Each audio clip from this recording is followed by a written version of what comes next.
Para você que chega à nossa programação agora, há uma repercussão completa desse julgamento histórico de ontem no Tribunal de Justiça. 23 anos após o assassinato do juiz Alexandre Martins de Castro Filho. Esse homicídio, gente, aconteceu em março de 2003 aqui no Espírito Santo. Os desembargadores do Pleno do Tribunal colocaram nessa quinta-feira uma pá de cal na tese de latrocínio, com a condenação do também magistrado Antônio Leopoldo Teixeira, que inclusive, como vocês já acompanharam na reportagem, já está na cadeia desde ontem. Essa frase, gente, uma pá de cal na tese de latrocínio, marcou duramente o dia de ontem, né? E eu fiz questão de trazer o autor dessa frase aqui ao estúdio da Rádio CBN. Eu estou aqui no estúdio com o Procurador de Justiça, Sócrates de Souza. Ele é chefe da Procuradoria de Justiça Criminal do Ministério Público, esteve à frente de todo o trabalho ontem, né, de acusação, trabalho do Ministério Público, de acusação, de garantir essa condenação de 24 anos para o juiz Antônio Leopoldo. Minha colega Vilmara Fernandes, nossa comentarista, também esteve ontem, durante todo o momento no Tribunal de Justiça, e a gente conversa com o doutor Sócrates agora, né, Vilmara? Bom dia para você, bom dia, doutor Sócrates. Bom dia, Fernanda, bom dia, Vilmara, bom dia a todos, bom dia aos ouvintes da CBN.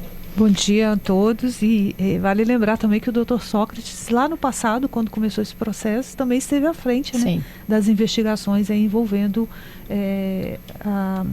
investigando o caso, né, do doutor Leopoldo, né, Antônio Leopoldo Teixeira. Quando o crime foi praticado, em 2003, eu ainda exercia a função de promotor de Vitória. E quando eu fui promovido, em 2005, eu fui designado para atuar no processo criminal, ou seja, do mando, envolvendo o juiz Antônio Leopoldo, que tramitou pelo Pleno do Tribunal de Justiça. Por isso que a minha vinculação é desde 2005 a este processo. Isso aí. Doutor Sócrates, né, e foram anos tentando provar essa tese, né, de que durante muitos e muitos anos, não só a defesa dos acusados, mas muitas das vezes até representantes de instituições tentavam verbalizar de que não tinha se passado de um latrocínio, não é mesmo? Fernanda, antes, doutor Sócrates, seria bom ele explicar para as pessoas que não acompanharam esse caso, né, e qual é a diferença entre essas duas teses? O que é ser uma tese de latrocínio e o que foi votado ontem, o crime de modo? Com relação ao roubo com resultado morte, que é o latrocínio, teríamos apenas julgados o Giliardi e o Lombrigão. Uhum. Iam esquecer dos demais envolvidos, os intermediários, que poderiam até ser identificados no curso da investigação, mas não chegaria nunca aos mandantes, aos intermediários e mandantes. Mesmo porque, por sorte do destino, e graças à ação de 4 policiais, essa história começou a ruir no mesmo dia em que a vítima foi morta. Ou seja, eles conseguiram prender os intermediários Ranilson e Valêncio, lá em Cariacica. Como eles souberam deste fato, que eles eram os intermediários, eu acho que não vamos saber nunca. E aí acabou confirmando então a tese de crime de modo. Com relação ao homicídio, toda a estrutura que o grupo organizado e capitaneado pelo Leopoldo e por outros era para dar um ar de roubo e não de homicídio.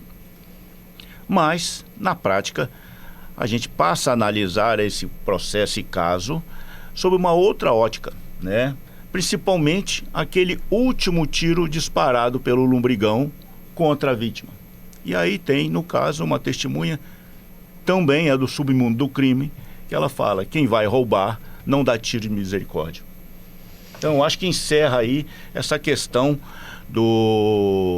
da ideia que se lançou inicialmente pelo grupo de que seria um latrocínio. Aliás, ocorreram muitos boatos nesse sentido, e a história foi criando corpo, e às vezes algum colega até do Ministério Público comentava que se tratava de latrocínio e não de homicídio. Surgiu uma carta de um advogado que inicialmente foi contratado pelo pai da vítima para ser assistente de acusação, e depois ele foi para o lado da defesa, e ele dava uma descrição muito bem redigida no sentido de que se tratava de um latrocínio. E essa história foi criando o corpo, E, primeiramente, nós precisávamos destruir essa tese. Não, com o oferecimento da denúncia e outros atos foram sendo praticados e buscamos, dentro do submundo do crime, aquilo que nos interessava para demonstrar que aquilo ali era uma farsa. Essa história, a cobertura de que seria um latrocínio. De que eles estavam atrás de uma caminhonete, né? Que eles pretendiam revender essa caminhonete, que o Alexandre estava naquele momento saindo da academia e se dirigindo para o carro dele, que era uma caminhonete. A estrutura organizacional do crime organizado, né? Permitiu construir, né, a versão, Sócrates, de que ela era muito bem amarrada, né? Pelo menos assim, num primeiro momento, eles tentaram convencer a sociedade de que tudo ali realmente era uma cena de latrocínio. Mas como você mesmo disse, a partir dos primeiros minutos da prisão, né, dos executores e logo depois dos intermediários, aquilo começou a ruir, não é mesmo? Sim. Na verdade, o processo ele tem diversos documentos que demonstram que eles seriam assassinados naquela mesma noite quando iriam receber o pagamento. Aparentemente uns 14 mil reais, porque R$1.000 já tinha sido entregue antecipadamente para a compra da pistola. Que na verdade, ao que transparece dos autos, que aquela pistola não foi comprada, foi entregue para o executor. Mas eles seriam, em tese, executados naquela mesma noite. O fato é que a estrutura policial agiu rapidamente, conseguiu prender no mesmo dia o Giliardi. Os outros envolvidos, o que emprestou a moto, o que emprestou a pistola 765, e no mundo do crime a gente sabe que ninguém empresta uma arma se não tiver uma condição financeira para receber de volta, ou seja, o aluguel da arma. É normal isso no mundo do crime. E, por sorte, aqueles 4 policiais que eu citei, eles foram a Cariacica, vejam bem, sai de Vila Velha e vai para Cariacica prendê-los.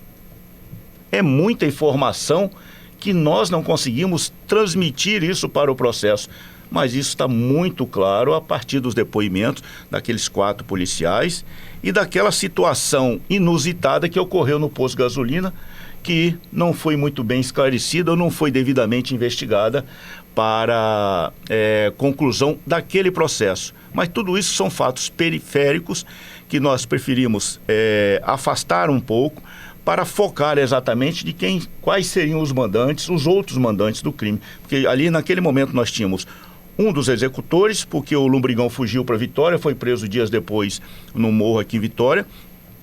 Tínhamos o fornecedor da pistola, o fornecedor da moto uhum. e 2 intermediários. Uhum.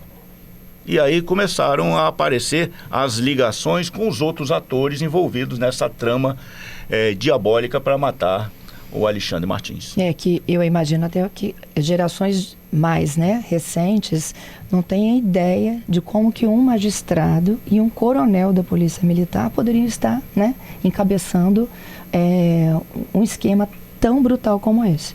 Se fosse só este esquema, Fernanda, aí, o que estava por trás de tudo isso, né? O histórico de crimes praticados por esse grupo é muito grande. Ontem ficou muito claro, extorsões praticadas em Pancas, extorsões praticadas em Cariacica e outros fatos, né, que demonstram que o grupo era perigoso. Uhum. Né? E nós, naquele momento, não tínhamos a dimensão, em 2005, não tínhamos a dimensão de como esse grupo era perigoso, como esse grupo tinha dinheiro, tinha pessoal especializado em executar não só autoridades, mas todos aqueles que deviam algum dinheiro, não queriam pagar, ou que eles queriam tomar algum bem dele, a pessoa não queria pagar, eles cobravam com a morte da vítima. E o senhor citou, inclusive, que os 2 principais aí, né, que iriam receber para matar o Alexandre, também seriam mortos, né? Outras pessoas acusadas também no crime, envolvidos no crime, foram executados, né? Sim, é uma sequência. Todo aquele que não interessa mais para a organização, ele é descartado. E não é descartado, não, você vai mudar para tal lugar, não, você vai morrer mesmo, né? Olha que nós temos o Manuel, que foi morto no presídio. Isso aí. Era pistoleiro. Aquele que Cabeção. foi morto em Colatina, o Cabeção. Mas o Cabeção tinha um envolvimento muito claro, mais com o tráfico de drogas, isso. Mas nesse caso ele tinha participação. Eu vou citar outros exemplos. O Renato, que era pistoleiro do Ferreira, era segurança do João Nato Juliana, presidente do sindicato, foi morto. O outro que matou o Renato, também foi morto. E, por último, aquele que foi assassinado em Colatina, quando ia depor no julgamento dele e do Ferreira, no assassinato de uma pessoa importante lá de Colatina. No dia anterior, surge numa casa bem afastada um desafeto dele que matou ele. Então, a morte, para essas pessoas que não interessam mais ao crime organizado, ela é um caminho natural. É como no tráfico de drogas. Não serve mais para o tráfico, ou foi preso, ou deu um banho no traficante, ele vai morrer. É só esperar o dia que ele vai morrer. Para evitar também até o relato delas, né, de contar e de envolver outras pessoas, né? Porque era a confirmação, o depoimento dessas pessoas também. Sim, poderiam elas trazer poderiam novas dar provas. uma contribuição muito grande. Mas acontece que no mundo do crime, a morte é um recado para os outros. Não façam o que ele fez, porque vai morrer. Doutor Sócrates, se passaram 23 anos, né? Desde a execução, ocorreram inúmeros julgamentos, né? Executores, intermediários e parte, né, do grupo de mando. E efetivamente agora a gente chega com a última condenação, né? Ao longo desses 23 anos, eu imagino os desafios de vocês para não deixar isso acontecer, para os recursos não prescreverem, né? Porque a gente estava na porta mesmo, né, da prescrição. O doutor Carlos Eduardo agora acabou de conversar conosco ao vivo e disse que uma das coisas, né, enquanto ele professor do direito, né, é que justiça é essa que permite, né, a infinidade de recursos que podem, inclusive, fazer com que uma família não veja uma história dessa tendo um ponto final, né? Eu imagino também o trabalho de vocês, porque ontem você teve que fazer 50 folhas em 1 hora, não foi? Sua sustentação, né? Mas não eram 50 folhas. Quantos volumes, para o meu ouvinte entender, quantos volumes o senhor esteve ao longo desses últimos 23 anos estudando, checando, investigando, confirmando informações para que efetivamente a gente chegasse agora aos 24 anos de detenção dele? Bom, nesses 20 anos do processo tramitando no tribunal, depois voltando para a 4ª Vara Criminal e voltando para o tribunal, foram 60 volumes e 40 apensos, 18 mil páginas mais ou menos. E condensar todas essas informações em 1 hora foi um exercício muito grande. Tive que fazer o texto, refazer, cortar e trabalhando com horário. Lia, passou de 1 hora, vamos tirar aqui, vamos tirar ali.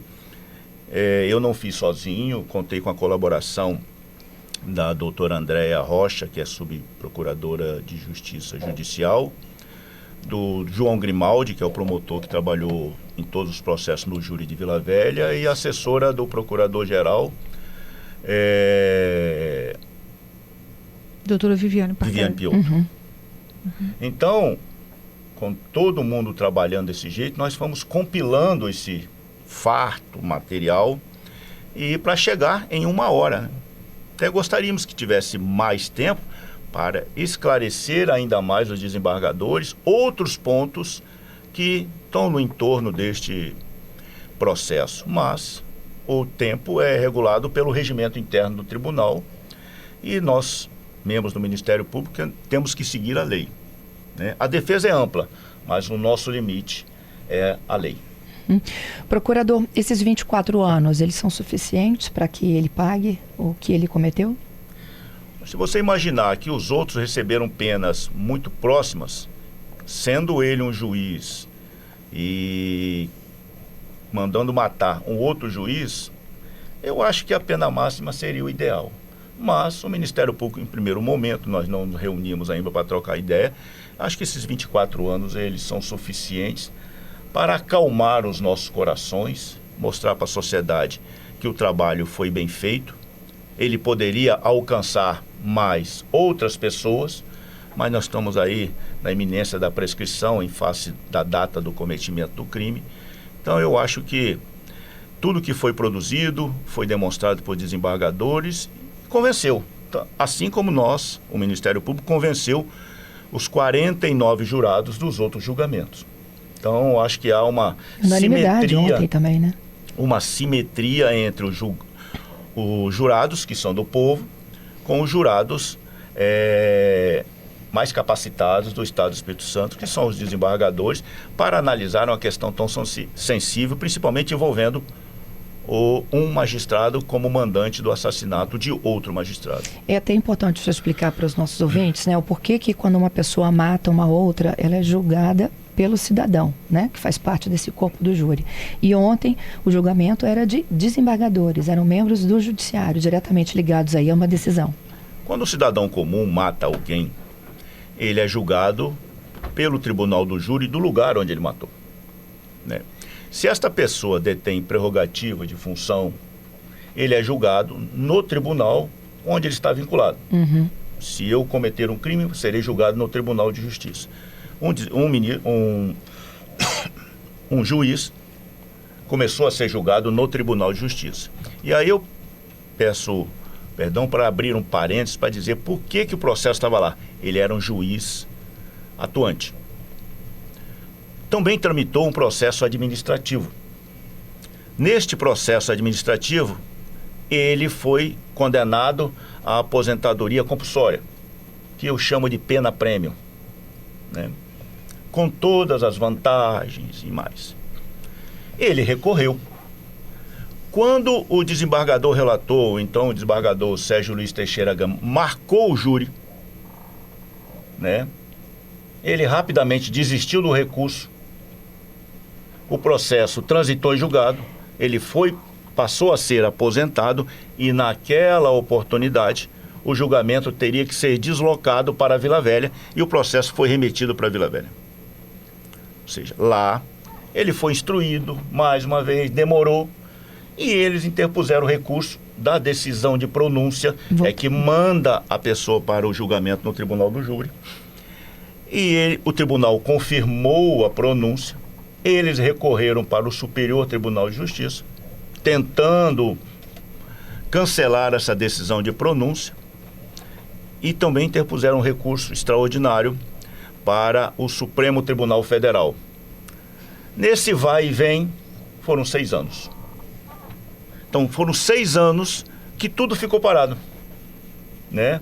Nem a acusação, nem a defesa juntaram documentos ou produziram provas no processo, enquanto não se decidia no Superior Tribunal de Justiça, no Supremo Tribunal Federal, questões pequenas, vamos assim dizer, que não alteraram em nada. Tanto é que o processo voltou, né?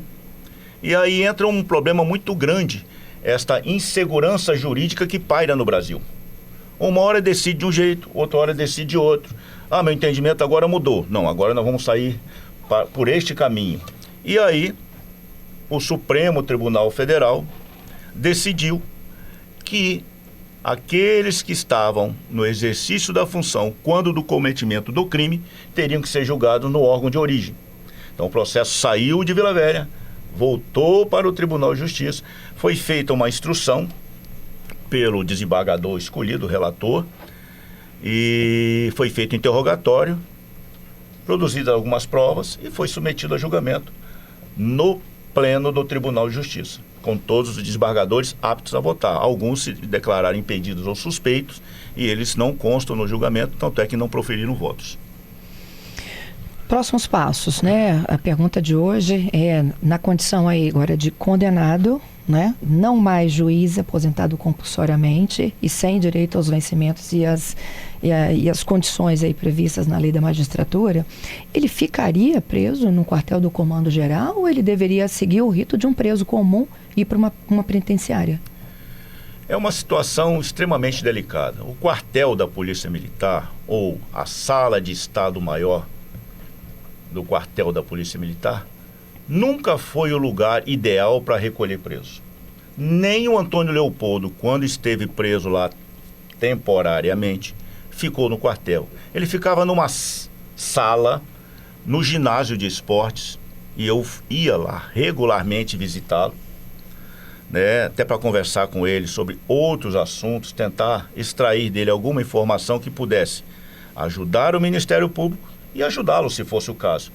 E ele sempre estava numa sala, lá como eu disse, no ginásio de esportes, sem tranca, sem nada, solto, junto com outros personagens outros personagens que lá estavam recolhidos. Advogado, eu encontrei um lá também no mesmo período, e sempre conversando com ele. Então, esse fato dele estar recolhido no quartel causa um desconforto para o quartel, porque lá tem cela para militares, né? Colocá-lo onde? No final da tarde.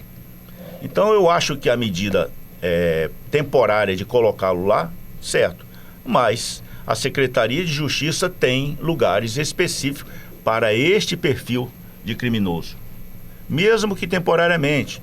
Temos o presídio de segurança média, tem o presídio de segurança máxima, que poderia ser destinado a um local para recebê-lo nesta fase, enquanto não transita em julgado, né? Porque uma vez transitado em julgado, dependendo do tempo que resta a cumprir, ele foi condenado a 24 anos de prisão, a norma que vigora para ele é aquela de 1/6, ou seja, 4 anos ali, no regime fechado. Ele já cumpriu uma parte, essa parte vai ser descontada. Quando ele cumprir-se 1/6, ele vai para o regime intermediário, que é o semiaberto, mais 4 anos, e depois seguirá para o livramento condicional, se ele cumprir todas aquelas condições objetivas e subjetivas, bom comportamento, auxiliar e outras questões, não cometer nenhuma falta.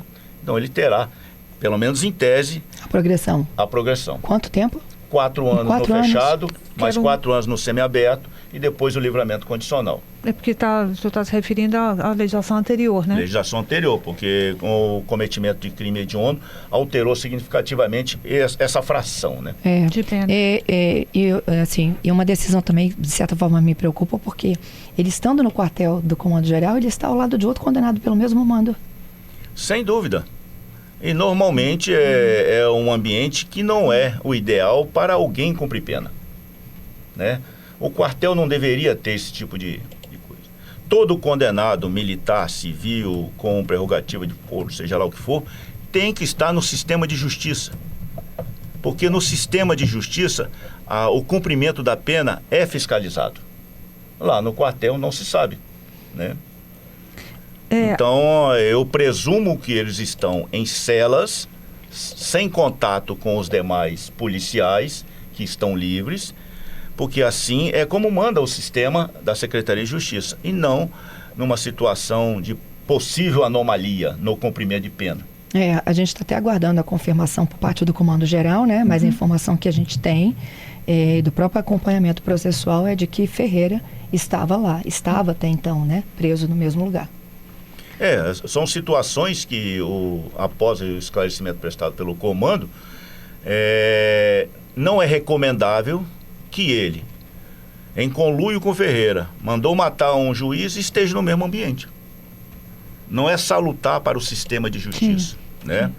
E uma coisa que me angustia muito, e a todo membro do Ministério Público, é ter todo um trabalho para condenar o culpado e depois, na execução da pena, ele receber inúmeros benefícios, ou até mesmo não cumprir a pena por uma estratégia de defesa, no sentido de pedir um benefício aqui, outro ali, uma saída aqui, uma saída aí, como era o caso daquele policial que matou a médica, que tinha muitas regalias na delegacia de polícia de Novo México. Sair sem algema, ir onde quer, sem comunicar a vara onde ele estava respondendo o processo ou a vara de execução penal.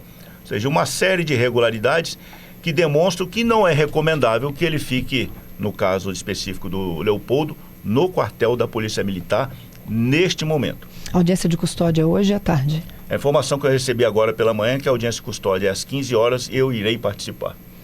Fernanda, é importante a gente fazer um destaque aqui, né? Que a gente entrou em contato com a defesa do Leopoldo também. Isso, já até exibi, inclusive, no início do programa, o próprio Fabrício, né? Falando de que vai pedir a revisão da prisão. Não, sim, e sobre a questão lá do presídio, ele reafirmou que, né, que a prisão ainda cabe recursos e que a perda do cargo, embora tenha sido decretada a prisão imediata, a perda do cargo e da aposentadoria não seria imediata porque o processo ainda não teve o trânsito em julgado, Entendi. né? E que, em função disso, ele ainda estaria no foro privilegiado de juiz e precisaria da chamada sala de Estado Maior, e que, por este motivo, o presídio militar seria o adequado neste momento, segundo o advogado Fabrício Campos, e por isso foi o tribunal, porque foi por isso que ele foi designado para lá depois da expedição do mandado, né? Exatamente. Isso aí. E pelo tribunal. A sala de Estado Maior é um ambiente destinado à tomada de decisões pelo comando,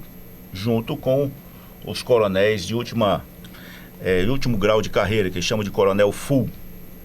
Então, não me parece o local ideal para colocar um criminoso. Está num ambiente de decisão de ações importantes da PM, colocar um criminoso naquele ambiente. Então, me parece que o ideal é ou coloca em outro ambiente, mas não na sala de Estado Maior. Que ela, na verdade, essa colocação foi uma forma de a OAB enfrentar o regime militar. Então, está na própria lei dos advogados que eles presos, enquanto durar o processo, ele ficará na sala de Estado Maior. É isso. Procurador, vamos finalizando? Vamos sim. A gente queria te agradecer mais uma vez, né, pela disponibilidade, pela gentileza, depois de um dia desse, né, de quinta-feira, que o senhor teve à frente aí dessa acusação que resultou na condenação, de vir ao estúdio, conversar conosco, explicar para os nossos ouvintes. Isso é muito importante para a conscientização e formação da cidadania aqui nesse Espírito Santo, viu? Eu que agradeço a oportunidade e sempre que puder comparecer, eu comparecerei, explicarei, não nos mínimos detalhes, mas tentarei ser o mais técnico possível, porque assim exige a minha norma quando eu estiver dando entrevista. Eu agradeço e estou à disposição para outras oportunidades. Pois é, brincando um pouco com o mínimo de detalhe, quem acompanhou ontem o julgamento, durante aquela 1 hora de sustentação do Sócrates, tinham mínimos detalhes fundamentais, gente, para a condenação. Eu acompanho esse caso desde o início, Vilmara também, e sem dúvida alguma, foi um trabalho exemplar. Fernando, considerando o que conseguimos compilar em 1 hora, o riqueza desembargador, de detalhes. Ele fez 176 laudas de sentença frente e verso, ou seja, daria aí 350 páginas normal, né? Então, foi um trabalho muito difícil compilar isso em tão pouco tempo, mas eu acho que nós conseguimos. E o importante é que o senhor conseguiu mostrar lá que o crime de mando não tem a arma, não tem os vestígios, né? O senhor precisa demonstrar as relações, as conexões entre todos eles. E o senhor conseguiu mostrar todas essas relações ali em 1 hora. A gente foi pensando cada detalhe, principalmente aqueles detalhes apresentados por quem vive no crime, né? Nós trabalhamos com o crime, mas tem aqueles que vivem no crime e do crime. Então, nós conseguimos, com essas pessoas, extrair esses elementos. Doutor Sócrates, muito obrigada mais uma vez, viu? Que o senhor tem um bom trabalho aí hoje. Obrigado. Vilmara, obrigada, hein? Um bom dia para os nossos ouvintes, né?